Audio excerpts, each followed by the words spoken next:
We begin with the latest from India, where in the state of Punjab, undocumented immigrants deported from the US are accusing Trump administration of inhumane treatment.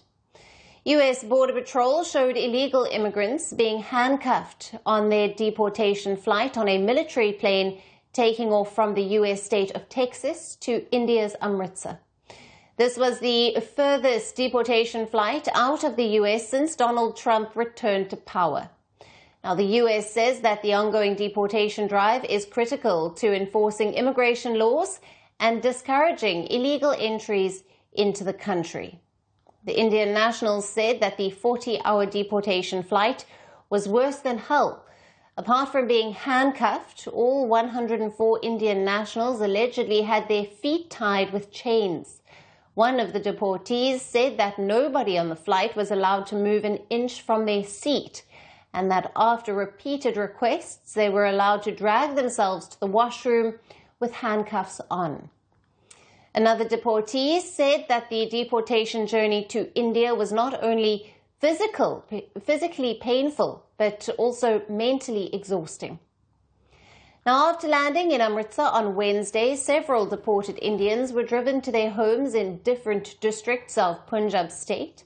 The deportees received a sorrowful reception from their families, most of whom had taken huge loans, including some from exploitative sources, to facilitate their undocumented immigration from the United States. Upon reaching his village in Punjab's Hashirpur district, one of the deportees, Harinder Singh, broke down while meeting his family. And another deportee, Sukhpal Singh, admitted that he entered the US illegally. Singh also urged people to not take the illegal immigration route. After entering the United States, we were arrested by the American authorities. We were put in detention for 14 days. We were not allowed to get out of the room or see the sun. A total of 104 of us have been deported. But back in the United States, there are thousands of Punjab residents like us, including women and children. They are all expected to be deported in the forthcoming batches. Stay here, live with lesser means. Do not dream of going abroad illegally. First, you lose huge sums of money, and second, there is risk of life as well. The alleged inhumane treatment meted out to Indian deportees has created a political furor in New Delhi, where the parliament is currently in session. Earlier today, both the houses of Indian Parliament, the Lok Sabha and the Rajya Sabha, were adjourned. The adjournments came as agitated opposition lawmakers raised the matter and demanded answers from the government. In response, India's External Affairs Minister S. Jaishankar said that New Delhi is engaging with Washington to ensure that deportees are not mistreated in any manner. Jaishankar also pushed for a crackdown against the illegal immigration industry. Of course, engaging the U.S. government to ensure that the returning deportees are not mistreated in any manner during the flight. At the same time, the House will appreciate that our focus should be on strong crackdown on the illegal migration industry, while taking steps to ease visas for the legitimate traveler.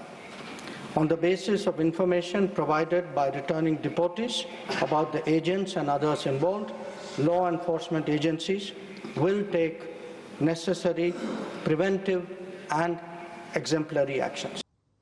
Amid Donald Trump's pushback against illegal immigration, India has repeatedly expressed its opposition to illegal immigration, citing security reasons. This was only the first of what looks like many more deportation flights that will bring back Indians who chose to enter the U.S. illegally. From breaking news to the day's biggest controversies, shedding light on the world's top headlines, detailed analysis on the stories that matter the most to you. Catch it all on Spotlight at 6 p.m. India time and 12:30 GMT, only on Firstpost.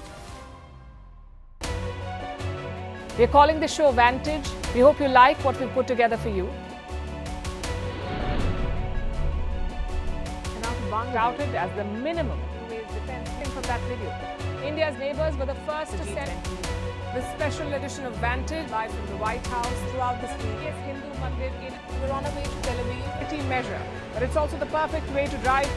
I don't think that Prime Minister of Bhutan, Sherin Tagwe. Welcome to 60% of the world's office, Prime Minister Modi. Did the iron? we were actually How are you doing? How do you like? It's been 1 year since that meeting. Iron bars separate you from the outside. Out the vote effort. Trump had, it says, and at $4.3 trillion. 4.3 300 billion by 2030.